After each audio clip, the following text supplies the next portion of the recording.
Rejoignez les chroniques de Reddit et plongez dans d'autres récits, mais d'abord, écoutez celui-ci. Je m'appelle Dr Carolinet. J'ai 41 ans et, 3 jours avant que tout n'explose, je me tenais dans ma cuisine à Atlanta, portant encore ma tenue d'hôpital, quand mon téléphone s'est allumé avec une notification d'une conversation de groupe familial qui a changé ma façon de voir la vie. Mon père avait annoncé que la réunion de famille se tiendrait dans ma maison de plage pendant 3 jours avec 20 proches, comme s'il confirmait une réservation d'hôtel qu'il avait déjà faite. Un deuxième message est arrivé juste après pour me dire de m'assurer que le réfrigérateur soit bien rempli pour vendredi. Sans demander, sans vérifier, sans même prétendre que j'avais le choix. Juste des instructions, comme si j'étais le personnel de maison et que la maison leur appartenait à tous. J'ai fixé l'écran pendant si longtemps que mon café a refroidi.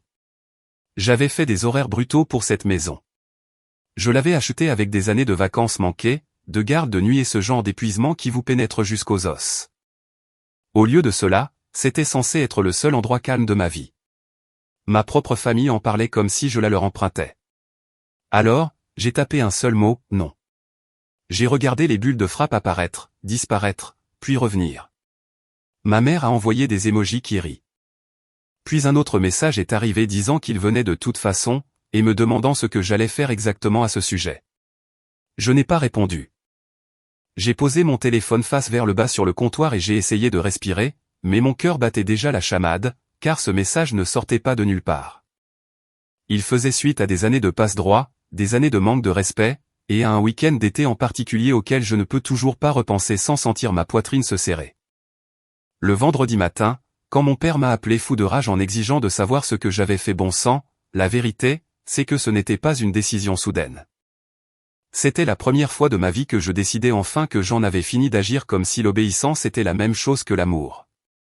Avant de vous raconter ce qui s'est passé après cet appel, dites-moi où vous vous trouvez et quel temps il y fait. Je veux savoir jusqu'où cette histoire peut voyager ce soir. Je suis chirurgienne pédiatrique à Atlanta. Et pendant la majeure partie de ma vie d'adulte, je me suis convaincu qu'être celle qui avait réussi signifiait être celle qui devait porter tous les autres. J'ai travaillé pendant les jours fériés, j'ai enchaîné les gardes de nuit, les postes doubles et les week-ends qui se confondaient avec les lundis matins. Et quand l'argent est enfin devenu suffisant pour souffler, j'ai fait ce que je pensais qu'une bonne fille était censée faire. J'ai aidé. J'ai remboursé les dettes de carte de crédit de mes parents quand elles sont devenues incontrôlables. J'ai payé une facture médicale dont ma mère jurait qu'elle les ruinerait si je n'intervenais pas. J'ai co-signé un prêt pour mon frère aîné, Mason, lorsqu'il a dit que son entreprise de toiture était à un contrat près d'être stable. J'ai envoyé de l'argent à ma jeune sœur, Claire, lorsque son agence événementielle a traversé une mauvaise passe et qu'elle a appelé en pleurant au sujet de la paix. Même quand personne ne demandait directement, je pouvais entendre l'attente dans chaque conversation. Si quelque chose n'allait pas, j'étais censé arranger les choses. Si quelqu'un prenait du retard, j'étais censé combler l'écart. S'il y avait une urgence, j'étais le plan d'urgence. Au début, je le faisais volontiers parce que je les aimais et que je me souvenais de ce que c'était que de grandir dans une maison où chaque facture ressemblait à une crise et où chaque conversation d'adulte s'arrêtait quand les enfants entraient dans la pièce. Mon père, Walter, avait l'habitude de parler d'argent comme si c'était une sorte de guerre, quelque chose qui vous échappait toujours, quelque chose qu'il fallait attraper avant que quelqu'un d'autre ne le fasse. Ma mère, Diane, s'inquiétait d'une voix plus douce, mais le message était le même. La famille prend soin de la famille. Alors, quand j'ai acheté la maison de plage sur Tibet Island il y a 2 ans, j'ai fait l'erreur de partager cette joie avec eux comme s'il s'agissait d'une célébration au lieu d'une invitation à être exploitée. Je me souviens encore de la première fois où mes parents se sont tenus sur la terrasse arrière et ont regardé vers l'eau. Ma mère a dit que c'était magnifique. Mon père a passé la main sur la balustrade et a dit que c'était le genre d'endroit où une famille peut se créer des souvenirs. Il n'a pas dit « ta famille ». Il a dit « une famille ». Et puis, avant la fin de la journée, il avait déjà commencé à l'appeler « notre maison de plage ». J'en ai ri parce que je pensais qu'il était sentimental. Cela aurait dû être mon premier avertissement. Cette maison n'a jamais été une question de luxe pour moi. Ce n'était pas un trophée. C'était le seul endroit dans ma vie qui était censé n'appartenir qu'à la paix. Je l'ai acheté parce qu'après des années de lumière d'hôpital, de bips d'urgence et de parents pleurant dans les salles d'attente, je voulais un endroit assez calme pour entendre à nouveau mes propres pensées. Je voulais des matins avec un café sur la terrasse. Je voulais des nuits où le son le plus fort serait l'océan. Mon mari, Ethan, a tout de suite compris cela parce qu'il m'avait vu me traîner à la maison à moitié vivante après des cas difficiles et m'endormir assise sur le canapé. Il savait que cette maison n'était pas un fantasme. C'était ma convalescence. Mais ma famille a vu des mètres carrés, des chambres d'amis, une cuisine bien remplie et une fille avec assez d'argent pour absorber les désagréments. Ils ont commencé à parler de l'endroit comme s'il s'agissait d'une ressource que la famille avait finalement acquise grâce à moi. Un bon week-end pour eux consistait à demander tard le jeudi s'ils pouvaient l'utiliser du vendredi au lundi. Un mauvais week-end signifiait qu'ils ne demandaient pas du tout. Je continuais à me dire que c'était temporaire, qu'une fois l'excitation retombée, ils se souviendraient que c'était ma maison, mon prêt hypothécaire, mes impôts, mon assurance, mes règles. Au lieu de cela, plus je donnais, plus il devenait naturel pour eux de l'exiger.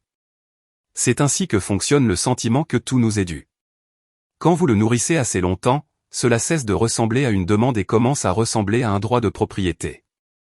Mason et Claire ont appris de mes parents plus vite que je ne voulais l'admettre. Mason n'exigeait jamais vraiment les choses, mais il avait une façon de parler comme si la réponse était déjà réglée.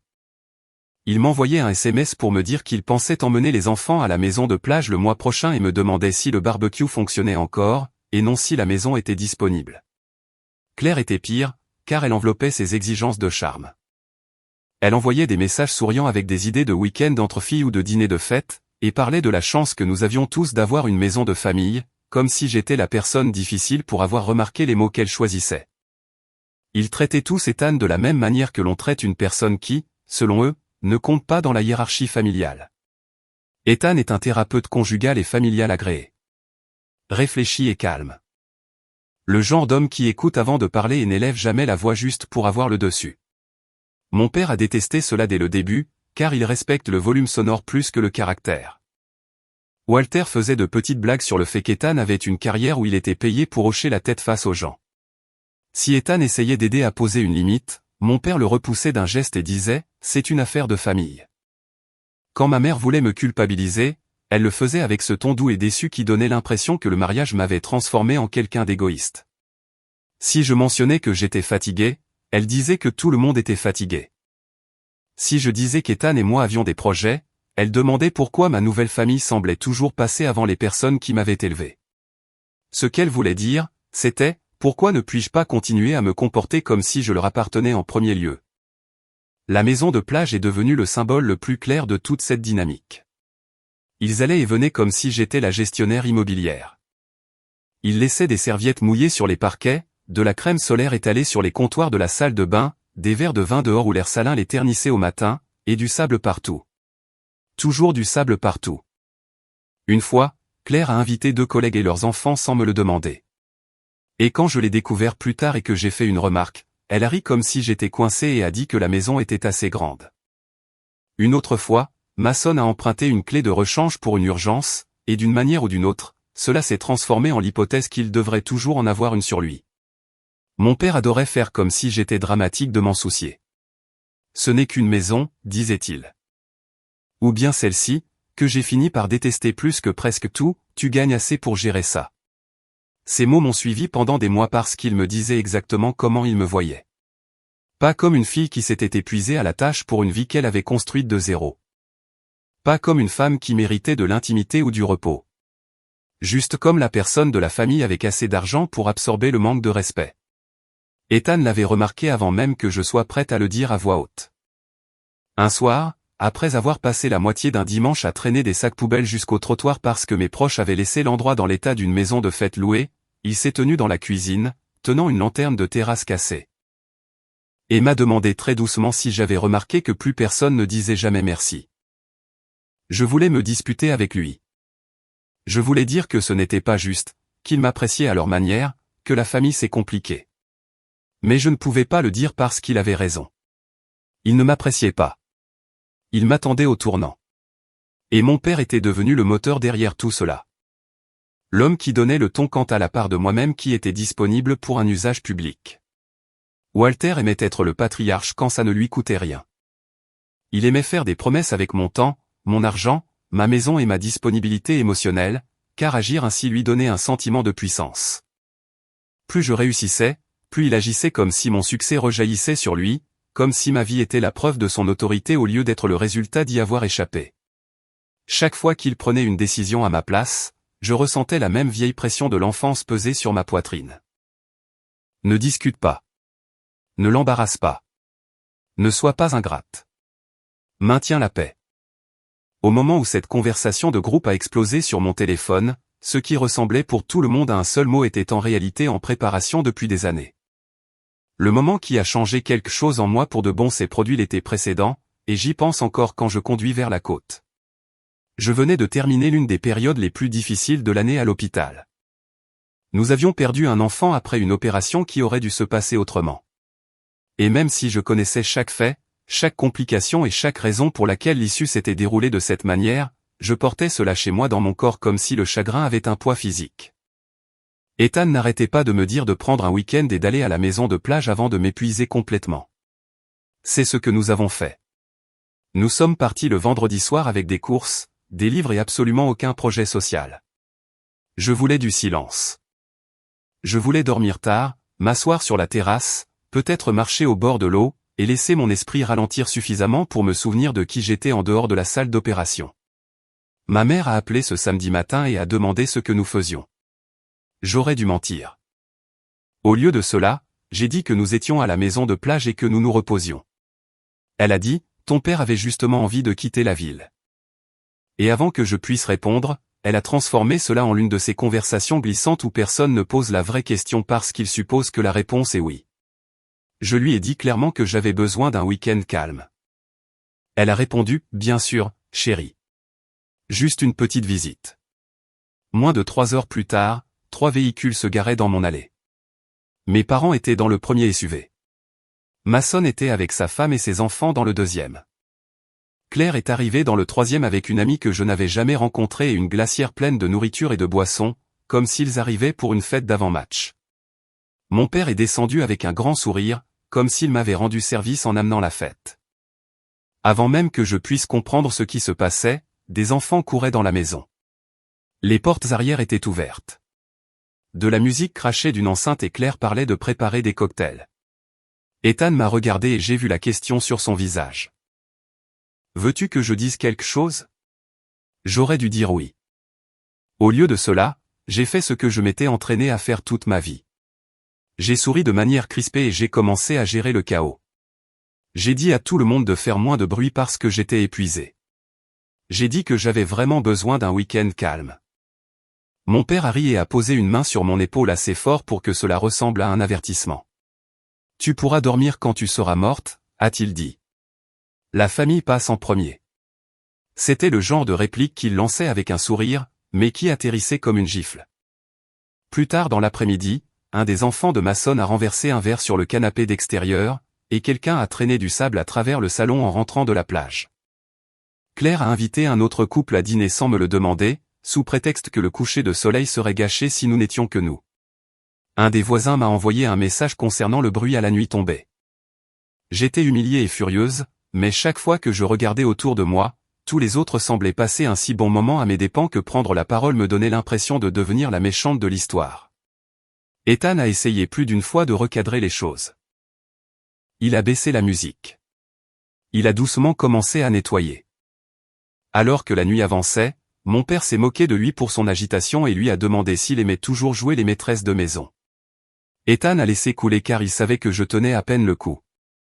Le point de rupture est arrivé vers minuit, quand je suis rentré pour prendre de l'aspirine et que j'ai trouvé mon père dans la cuisine avec 2 de ses amis de mon nom, des hommes que je n'avais pas invités et que je n'avais jamais vus dans ma maison auparavant. En train de boire du bourbon dans mes verres comme s'ils avaient tout à fait le droit d'être là. Walter m'a fait signe d'approcher et a commencé à raconter une histoire sur moi à l'époque de mon internat. L'une de ces vieilles histoires de famille humiliantes dont les parents jurent qu'elles sont inoffensives, même quand l'enfant devenu adulte qui se tient la meurt à l'intérieur.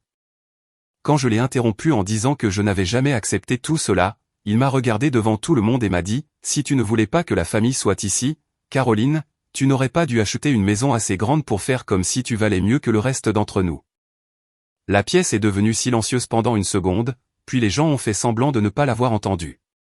C'est ce qui m'est resté après qu'il soit enfin parti le lendemain. Pas le désordre, pas la lanterne cassée, pas la facture de ménage. C'était cette phrase. Il avait pris la chose que j'avais construite pour moi-même et l'avait transformée en preuve que je leur en devais encore plus. Sur le chemin du retour vers Atlanta, Ethan a tendu le bras par-dessus la console centrale et m'a demandé combien de fois encore j'étais prête à les laisser faire ça avant d'admettre que ce n'était pas de l'amour.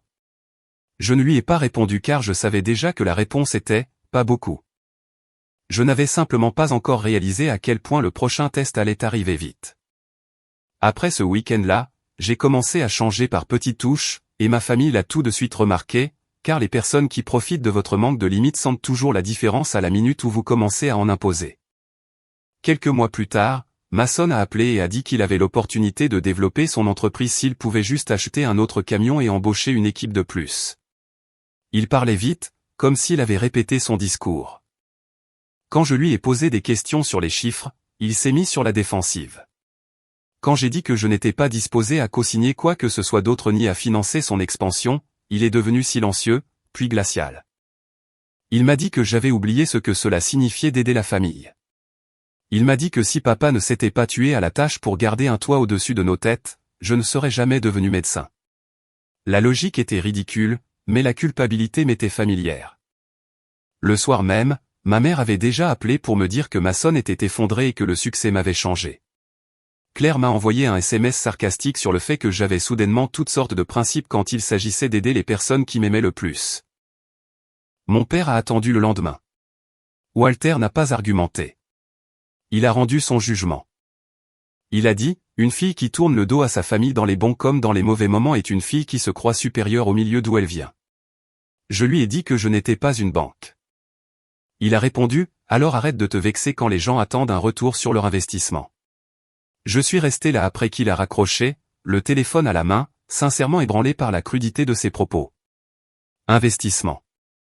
C'était donc ce que signifiaient des années de rôle parental dans son esprit. Pas de l'amour, pas de l'attention, pas un sacrifice offert librement. Un investissement qui devait rapporter des intérêts. Ensuite est arrivé le projet de réunion.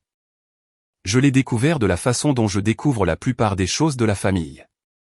Au beau milieu de la présomption de quelqu'un d'autre. Claire a publié un montage aguicheur et souriant sur les réseaux sociaux annonçant le week-end à la plage de la famille Brox et a utilisé une photo de ma terrasse prise à Noël. Je ne l'ai vu que parce qu'une de ses amies a fait un commentaire sur la chance qu'avait la famille d'avoir un tel endroit. Je suis allé dans la conversation de famille et j'ai fait défiler l'historique vers le haut. Il était là, un plan complet déjà en cours, l'attribution des chambres, la liste des courses, quels enfants prendraient les lits superposés, qui apporterait des chaises pliantes. Mon père avait écrit qu'il voulait qu'une nuit soit réservée pour un grand dîner de famille sur la terrasse. Claire avait toute une liste pour des repas à thème.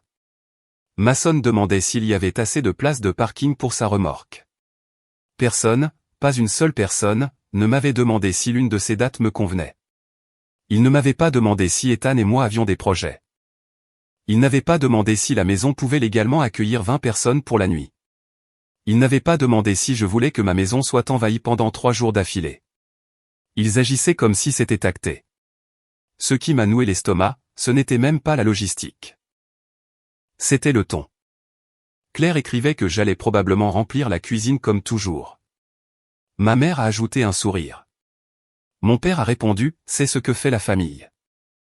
Puis, plus bas dans la discussion, il a attribué la chambre principale à ma mère et à lui car, selon ses propres mots, les aînés devaient être confortables. J'ai simplement fixé cette phrase. Ma chambre, dans ma maison, attribuée par un homme qui n'y avait jamais payé une seule mensualité de prêt. J'ai pris des captures d'écran. J'ai continué à faire défiler l'écran, même si chaque nouveau message me donnait de plus en plus la nausée. Mason se plaignait que 3 jours, c'était trop court. Claire a suggéré qu'il pourrait peut-être prolonger le séjour s'il faisait beau. Ma mère voulait savoir si la femme de ménage pouvait venir après leur départ plus tôt qu'avant. C'était une supposition empilée sur une autre, jusqu'à ce que toute l'affaire ressemble moins à un voyage en famille qu'à une opéra hostile déguisée en tradition. J'ai d'abord appelé ma mère car une partie têtue de moi espérait encore qu'il y avait eu un malentendu. Elle l'a balayé d'un revers de main immédiatement. Elle a dit que tout le monde supposait simplement que je serais heureuse de les accueillir. Je lui ai dit que je n'accueillais personne. Elle a soupiré comme si j'étais épuisante et a dit que j'en faisais toute une montagne pour rien. Puis mon père a envoyé le message qui a déclenché tout cela. Non pas parce que le plan devait être discuté, mais parce qu'il voulait l'annoncer comme une décision de la direction. C'est pour cela que j'ai répondu par un seul mot. Non. Ce n'était pas impulsif. C'était la réponse la plus claire qu'il me restait.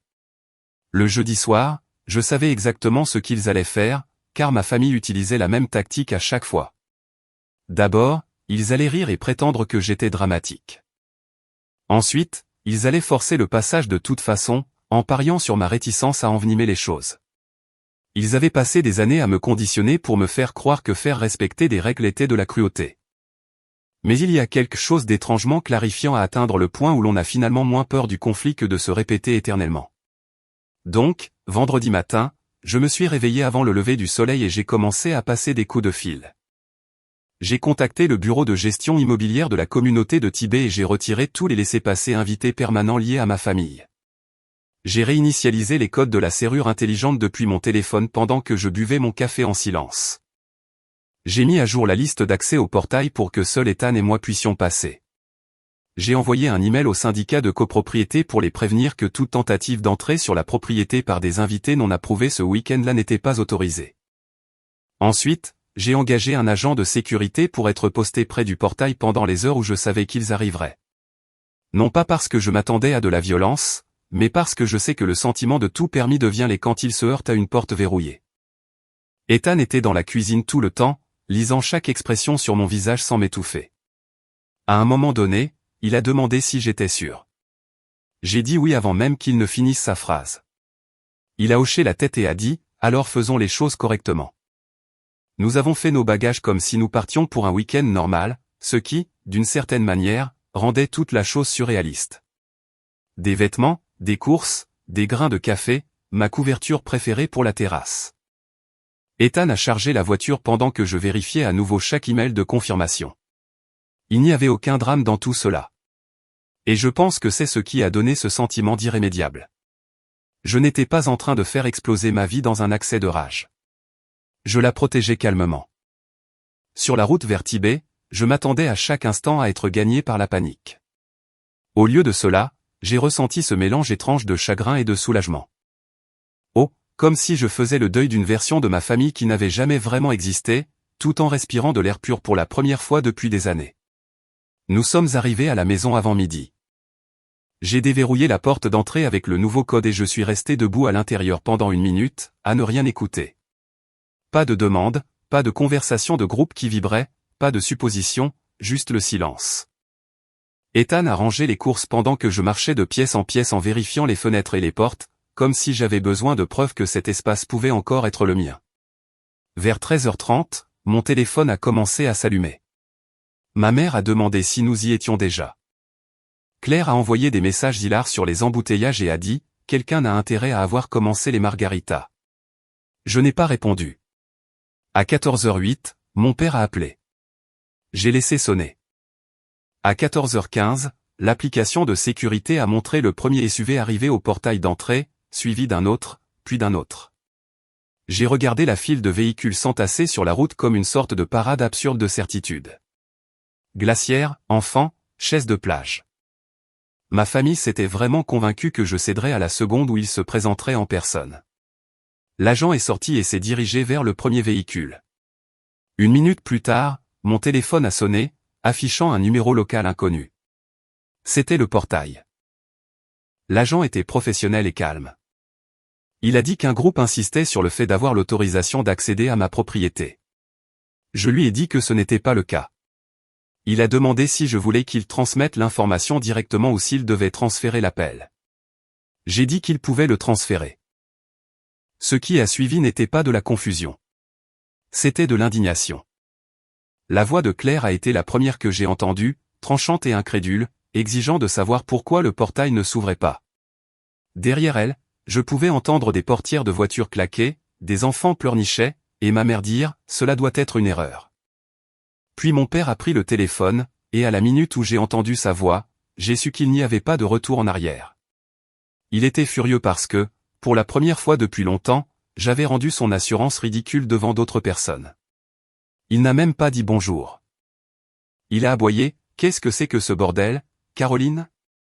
Comme si j'étais une employée au comportement répréhensible et qu'il venait de découvrir une incompétence au travail.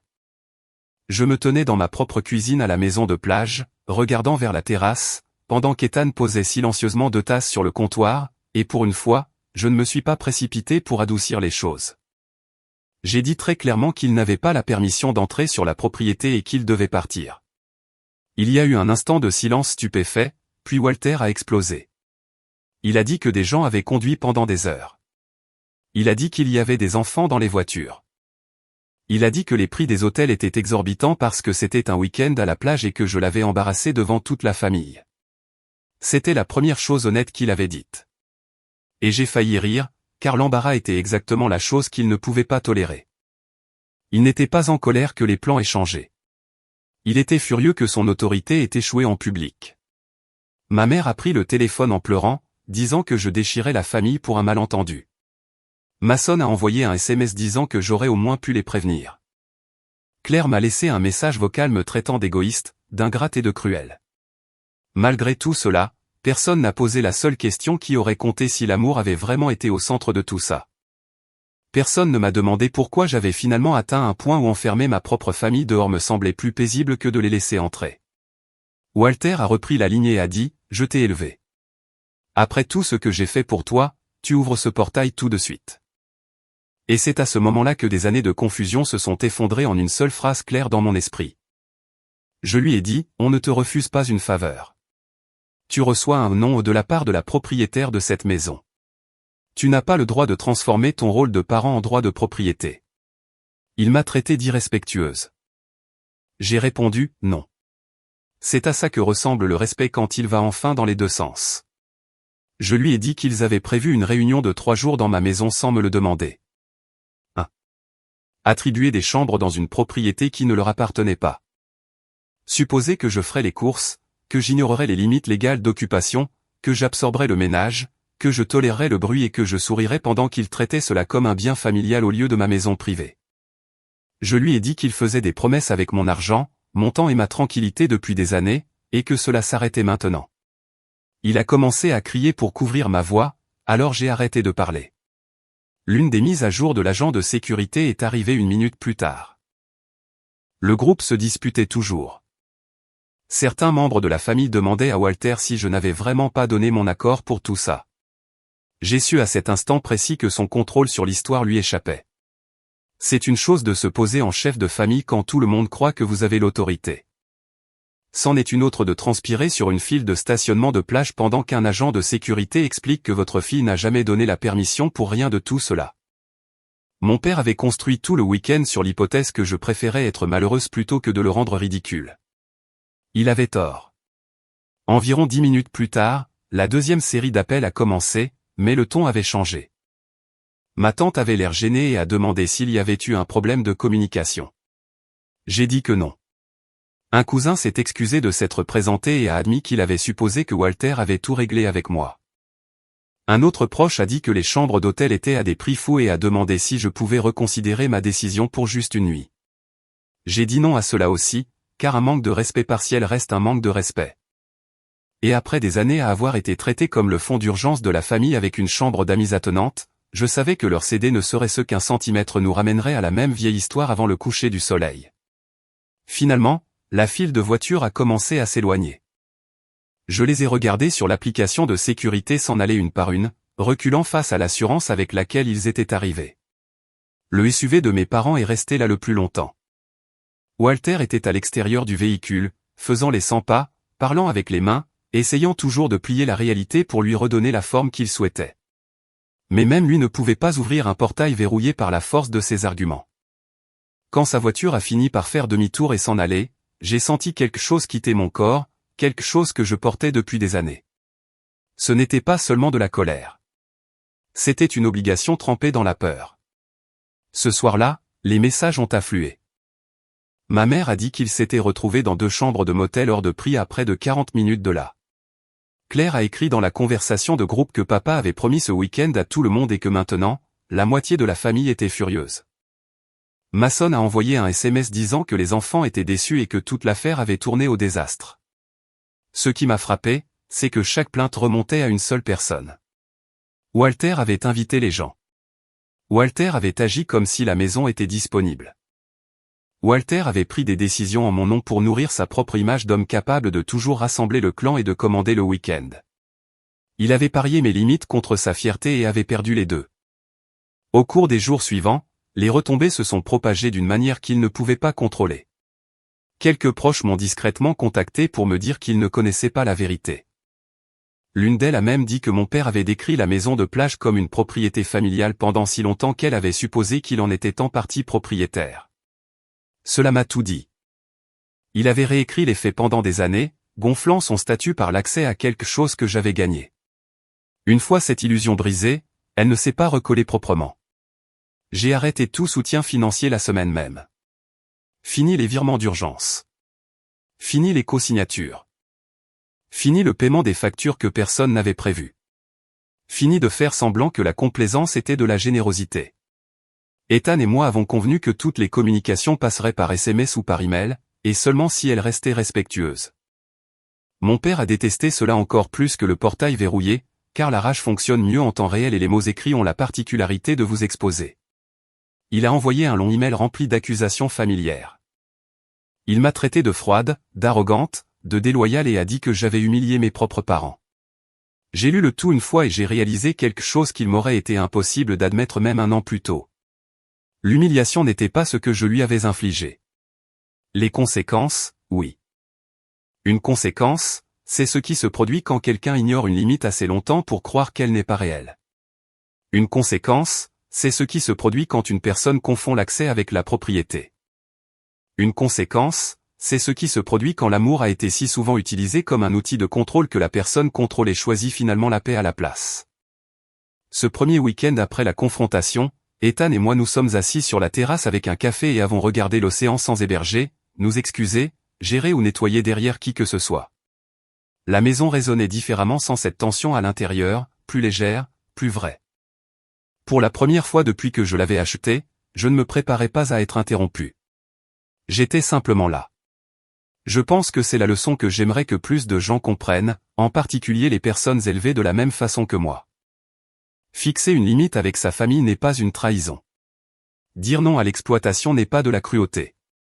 Protéger sa maison, son mariage, sa santé et sa tranquillité d'esprit ne fait pas de vous une personne égoïste. Cela vous rend responsable de la vie que vous vous efforcez de construire. La vraie famille ne prouve pas sa proximité par la quantité de choses qu'elle peut vous prendre. La vraie famille respecte le mot « non ». La vraie famille ne transforme pas l'amour en dette ou la gentillesse en libre accès. Et parfois, la chose la plus significative que vous puissiez faire pour vous-même et pour les personnes qui tiennent vraiment à vous, c'est de fermer la porte à ceux qui ne se présentent que pour utiliser la clé. Mon père voulait une réunion de famille dans ma maison de plage parce qu'il pensait que mon silence était garanti. Ce qu'il a eu à la place, c'est la première réponse honnête que j'avais donnée depuis des années. Et à la fin, cette réponse n'a pas détruit ma vie. Elle me l'a rendue.